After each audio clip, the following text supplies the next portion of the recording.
네, 에베소서 일단 1과 1장부터 우리 시작해 보겠습니다. 1과 1장은 에베소서 전체의 서론이라고 할 수가 있습니다. 에베소서가 옥중서신이라는 별명이 있습니다. 사도 바울이 이제 로마 감옥에서 썼다 해서 그런 것인데요. 우리가 생각하는 오늘날 그런 감옥은 아니었을 가능성이 높습니다만 그래도 자유롭게 돌아다닐 수 없는 메인 몸이었던 것은 분명합니다. 이런 상황에 이제 에베소에 편지를 씁니다. 에베소는 성경의 배경을 찾아보면 우상의 도시이기도 했습니다. 아르테미스 신전이 있었습니다.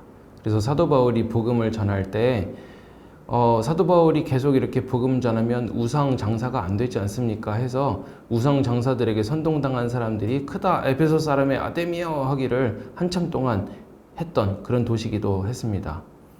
그렇게 계속 크다 에베소 사람이 아데미여 하고 농성을 하니까 사람이 점점 많이 모여들어서 그 모인 사람 중에 태반은 왜 모였는지도 모르는 사태가 일어났던 바로 그 소요 사태의 현장 에베소입니다. 또 에베소의 두런노 사원에서 사도 바울이 이제 제자들을 가르쳤다는 기록도 있고 또 이 에베소야말로 세계 선교의 출발이라 할 수 있는 바울과 바나바를 특별히 구별해서 파송했던 그런 위대한 교회이기도 했습니다. 그러나 또 요한계시록의 7교회 중에 에베소가 나올 때에는 첫사랑을 버린 교회로 나오기도 하고 또 사도 요한이 이제 목회했던 곳으로도 사도 요한이 관계했던 그런 교회로도 알려져 있는 그런 오늘날 튀르키예 지방에 있는 그런 오래된 교회가 되겠습니다. 이곳에 이제 서신, 편지를 통해서 사도 바울이 하나님 말씀을 전해 줍니다.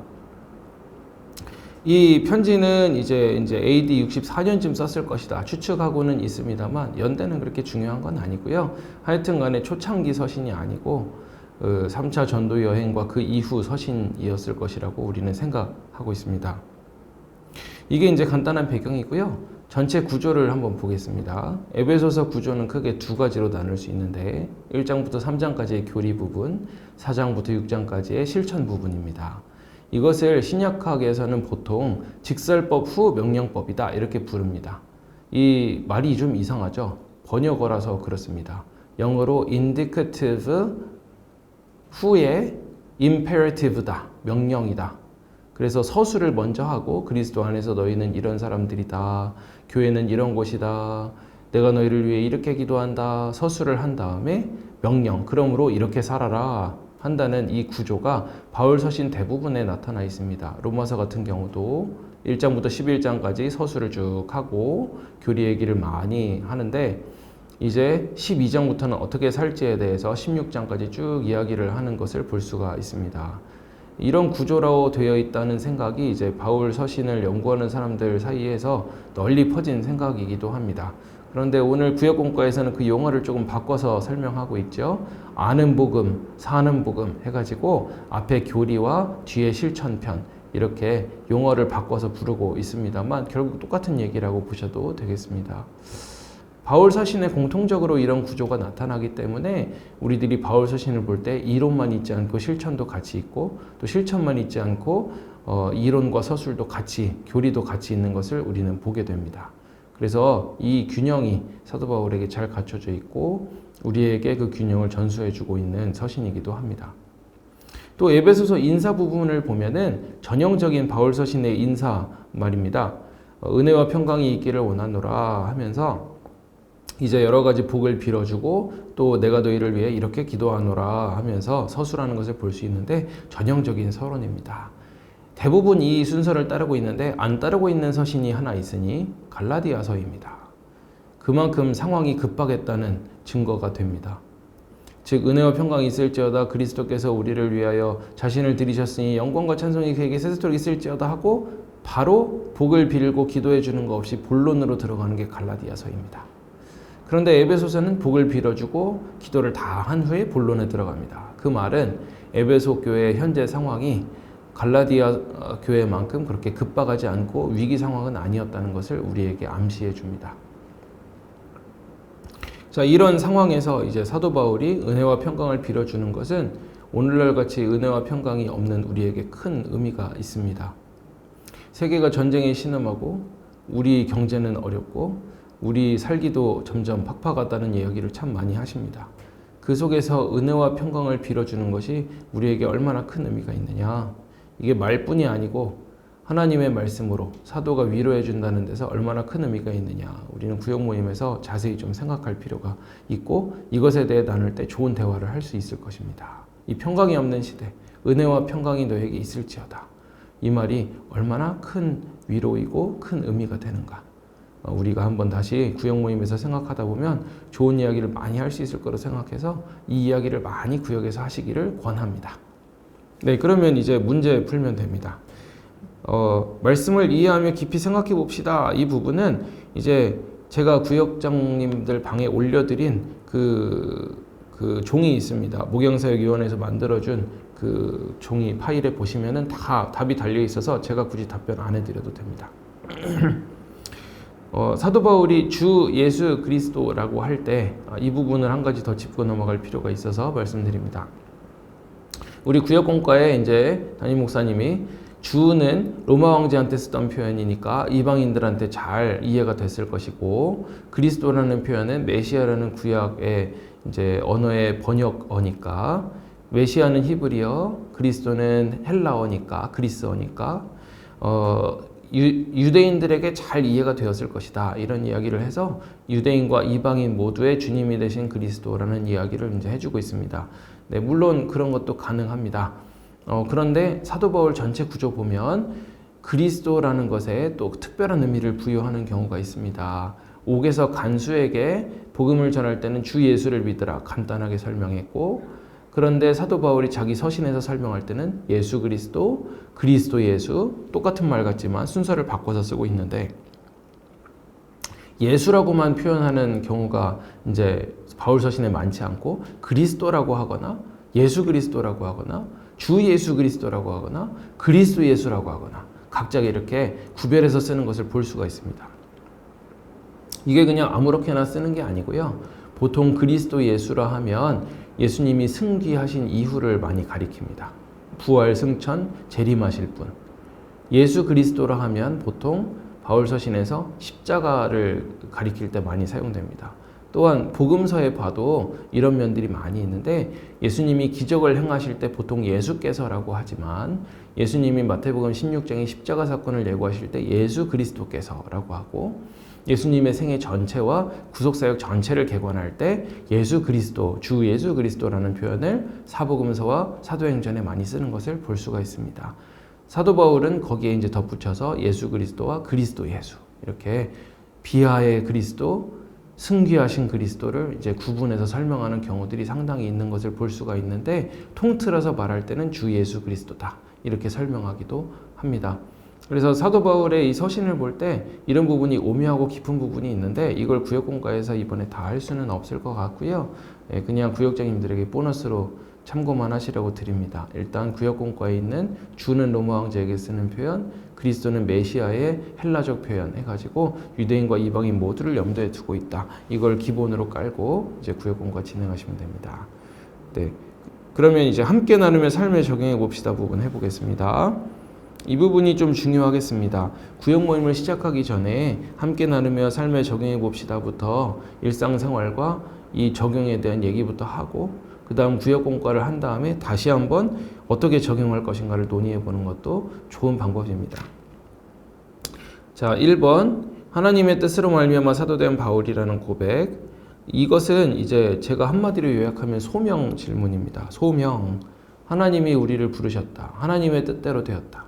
운명이 아니라 하나님의 뜻에 따라 되었다. 떠밀린 것이 아니라 하나님이 인도하셨다. 이렇게 볼 때 우리 인생이 어떻게 바뀌어야 되고 우리가 인식과 생각과 마음을 어떻게 바꿔야 하느냐가 결론이 나옵니다. 자, 이런 도전들을 주는데 이 질문을 이제 우리 삶 속의 모든 영역에 한번 확대해 볼 필요가 있습니다. 내가 지금 직장에 있는 것은 떠밀려서인가? 하나님의 뜻에 의해서인가? 나는 이 의미 없는 것 같은 이 일을 왜 하고 있는가? 우리 가족의 상황은 왜 이러한가? 여러 가지 사회 상황, 왜 이런 시대에 살고 있느냐? 왜 우리나라는 이러느냐? 여러 가지 얘기를 할 수 있는데 이 속에서 하나님의 뜻은 무엇이냐? 단순히 떠밀리는 게 아니고 운명론이 아닌 이유는 무엇이냐? 이것은 소명이 있기 때문이다. 아침에 일어날 때 죽지 못해서 일어나십니까? 아니면 소명을 가지고 일어나십니까? 이 질문 하나부터가 우리의 신앙의 큰 도전이 되는데 이 얘기를 좀 한번 나눠볼 필요가 있습니다. 소명이라 함은 단순히 주의 종, 즉 목사가 된다는 것만을 의미하지 않습니다. 일상생활 속에 하나님을 어떻게 섬길 것이냐, 그 모든 것이 소명입니다. 하나님이 나를 부르시고 있게 하신 자리가 어디이냐, 그 자리가 아주 천한 자리일 수도 있고 직업의 현장일 수도 있고 우리 가정에서 아이 보는 아무 의미 없는 것 같은 손주 보는 현장일 수도 있고 아무 의미 없는 것 같은 배우자와의 그런 이야기 속에서도 그 소명이 있을 수 있습니다. 하나님이 나를 왜 여기에 두셨을까? 왜 나를 부르셨을까? 이 질문에 대해서 구역 모임에서 나누시면서 마음속에 있는 부분들, 고민들, 기도 제목들 또 여러 가지 나누시면 좋은 나눔 될 거라 생각합니다. 그 다음 2번 아는 것과 삶의 균형. 네, 말씀드린 대로 우리들은 이제 둘 중에 하나로 치우치지 말아야 되고 둘 다 있어야 되겠습니다. 네, 그래서 이에 대해서 바울 서신의 구조, 직설법 후 명령법, 서술 후 명령, 이 구조를 염두에 두고 대화 나누시면 됩니다. 네, 그러면 이제 두 번째 공과로 넘어갑니다. 네, 두 번째 공과는 더 간단하게 설명드리겠습니다. 두 번째 공과의 핵심은 두 가지입니다. 하나는 삼위일체 하나님의 구원 사역입니다. 두 번째는 찬송입니다. 하나님이 구원하셨으니 우리가 찬송하고 하나님이 우리를 영광의 찬송이 되도록 구원과 성화의 역사를 해주십니다. 이 얘기가 이제 이 공과의 전부가 큰 뼈대가 되겠습니다. 그래서 삼위일체 하나님이 무엇을 하셨느냐? 우리 이런 얘기 많이 하죠. 성부 하나님은 계획하시고 성자 하나님은 그 계획을 이루시고 성령 하나님이 구속을 적용하시고 이 큰 구도가 오늘 에베소서 1장 본문에 나타나 있습니다. 이제 본문에 보시면은 하나님께서 예정하셨다, 복을 주셨다, 그리스도 안에서 복을 주셨다라는 표현이 나옵니다. 그래서 하나님은 예정하시고 계획하신 분이십니다. 그래서 예정에 대해서 여러 가지 다른 교단에서 비판도 있고 하지만 에베소서에서 예정이라는 얘기를 하고 있기 때문에 하나님이 미리 아심과 하나님이 미리 정하심이라는 건 분명히 성경에 있고 바꿀 수 없는 교리입니다. 이것을 우리가 남용해도 안 되고 너무 강조하지 않아도 안 됩니다. 성경에 있는 그대로 우리가 예정이라는 것을 그대로 가르쳐야 되고 믿어야 됩니다. 우리가 단순히 잘나서 예수 믿은 게 아니지 않습니까? 네, 하나님의 예정하심이 있어야 됩니다. 또 하나님이 무엇을 예정하셨습니까? 자기 아들 예수 그리스도를 보내기로 예정하셨습니다. 그래서 하나님은 그냥 복을 주시지 않고 그리스도 안에서 복을 주셨습니다. 여기 그리스도라는 표현을 주목해 보십시오. 예수 안에서 복을 준다고 하지 않고 그리스도 안에서 복을 준다. 이렇게 포괄적으로 설명하고 있습니다. 비하의 신분 그리스도, 승귀하신 그리스도, 십자가와 부활을 통해 그리고 승천하시고 다시 오실 그 예수 그리스도를 통해 우리에게 신약 성도에게 복을 주고 계십니다. 그 모든 일을 예수께서 이루셨기 때문입니다. 그 다음 예수님이 2000년 전에 하신 일을 이제 우리가 그냥 역사적인 사건으로만 생각한다면 오늘 우리에게는 사실 기념 이상의 큰 의미가 없겠지만 그러나 그 공로는 오늘 우리에게도 생생하게 살아 숨쉬고 있습니다. 왜냐하면 성령께서 오셔서 우리 속에 내주하시고 우리로 하여금 양자의 영을 주시기 때문입니다. 이 양자라는 말이 휘우테시아라는 단어인데 신약 성경에 10번이 안 되게 나오는 것으로 제가 기억하고 있습니다. 그런데 용례를 보면은 사용 예를 보면은 이 휘우테시아라는 것이 이제 로마 문헌에 보면은 이제 가장 뛰어난 아들 중에 가장 뛰어난 아들을 선발해서 이제 황제의 자리나 혹은 가업을 이을 자리에 이제 앉히기 위한 양자를 전략적으로 드리는 것을 말합니다. 즉 양자 선발 대회입니다. 그런데 오늘 성경에 양자를 삼으신다고 할 때는 그런 개념이 없습니다. 성경에 양자, 휘오테시아라는 단어를 다 찾아보면 그런 개념은 아무리 봐도 없습니다. 그러면 무엇이냐? 우리는 부족하고 자격이 없으나 예수 그리스도를 믿음으로 그 은혜로 양자의 신분을 받았다는 것입니다. 이것이 이제 큰 은혜입니다. 그래서 양자라는 것에 대해서 우리가 좀 더 생각할 때 우리 구원에 대한 이해가 깊어집니다. 그래서 우리 교단의 조직신학의 거두여셨던 초창기에 우리 교단의 조직신학을 정리했던 박형용 박사라는 총신의 초창기 교수님이 계십니다. 평양신학교 때부터 교수였던 분인데 이분이 이제 소위 구원의 서정이라는 이야기를 할 때, 즉 구원의 순서 혹은 이제 구원의 적용, 성령께서 예수 그리스도께서 하신 일을 우리 개인에게 적용한다고 할 때 이제 9가지 순서로 일어난다는 이야기를 했습니다. 이것은 조직신학자들 사이에 보편적인 이야기인데 박영영 박사가 잘 그냥 정리해 놓은 것에 불과합니다. 소명, 중생, 회심, 신앙, 즉 믿음, 그 다음에 칭의, 수양, 즉 양자, 그 다음에 성화, 견인, 그 다음에 싱수, 성견, 영화, 네. 이렇게 이제 된다고 9가지라고 했는데 소중, 회심, 신, 칭, 수, 성, 견, 영이라고 이렇게 외우곤 했습니다. 그래서 이 이야기들을 이제 했는데 여기에 보면 수양이라는 양자라는 개념이 들어가 있습니다. 모든 신학자가 양자라는 개념을 여기 넣지는 않습니다만 양자라는 개념을 넣었을 때 장점이 많이 있습니다. 하나님이 아들이라 칭할 수 없는 우리를 예수 그리스도 안에서 큰 아들 같은 장자 같은 예수 그리스도께서 계시고 그분이 자기로 말미암아 우리를 아들 삼으실 뿐 아니라 우리를 동생처럼 대우하신다. 전혀 그럴 만한 자격도 없고 양자 선발대회하면 다 떨어질 사람인데 그렇게 할 수 없는데 양자를 삼으셨다. 이건 굉장한 은혜이기 때문에 우리의 구원의 이해에 있어서 큰 의미가 있습니다. 그 다음에 성령께서 이제 적용하신다 할 때 이 양자 외에도 또 하나 오늘 성경의 용어가 주목할 것이 있는데 바로 보증입니다. 우리의 기업의 보증이 되사. 왜 보증이 필요합니까? 집이 이사를 하게 되는데 내년에 입주 예정이라 하겠습니다. 그러면 어떻게 하십니까? 분양의 경우는 이제 중도금도 치르셔야 되고 그런데 분양이 아니고 이제 집을 인수하거나 이제 세를 들어가는 경우에 보증금을 미리 내야 합니다. 그죠? 이 보증금이 있기 때문에 나는 아직 이사하지 않았지만 내년에 이사할 것임을 확증합니다. 그런 것처럼 예수님은 하늘에 올라가셔서 내가 너희를 위해 처소를 예비하러 가노니 하고 나 집 준비해서 다시 올게. 내가 너희를 나 있는 곳에 오게 할게 했습니다만 그 이후에 예수님 아직 2000년 동안 오시지 않았습니다. 그러면 예수님 앞으로 이제 오시는 거 맞아요? 이런 의문을 갖고 있을 수 있습니다. 그런데 그런 의문이 없도록 성령님께서 보증금 역할을 해 주십니다. 그래서 예수님이 곧 다시 오신다 확신할 수 있도록 2000년 동안 아직 안 오셨어도 주께는 하루가 1000년 같고 1000년이 하루 같으니까 오신다. 반드시 약속한 대로 오신다. 이루신다. 하는 확신을 우리에게 주시는데 그 성령님의 역할을 오늘 성경에서 보증이다. 이렇게 번역하고 있는데 성경 난회주에 보시면 헬라어 보증금이라고 번역할 수 있다. 이렇게 되어 있을 겁니다. 잘 보십시오. 보증금이라고 번역할 수 있다. 네, 그러므로 우리가 집을 아직 천국이란 집에 입주하지 못했으나 입주할 권리를 얻었다고 확신할 수 있는 것은 성령께서 보증금이 되시기 때문이고 예수님이 아직 다시 안 오셨지만 다시 오실 것임을 확신하는 이유는 성령께서 보증금이 되시기 때문입니다. 네, 이런 개념들이 있어서 우리의 구원에 있어서 이 삼위일체 하나님의 역할을 조명해 주고 있습니다. 그러면 이 혜택을 받는 우리는 어떻게 해야 합니까? 투덜투덜할 것이 아니라 찬송으로 하나님께 영광 돌려야 되겠습니다. 우리가 더 못 가진 것 때문에 투덜투덜하기 전에 먼저 이 하나님의 큰 구원의 계획과 성취와 적용을 생각하며 감사로 할렐루야 영광 돌려야 되겠습니다.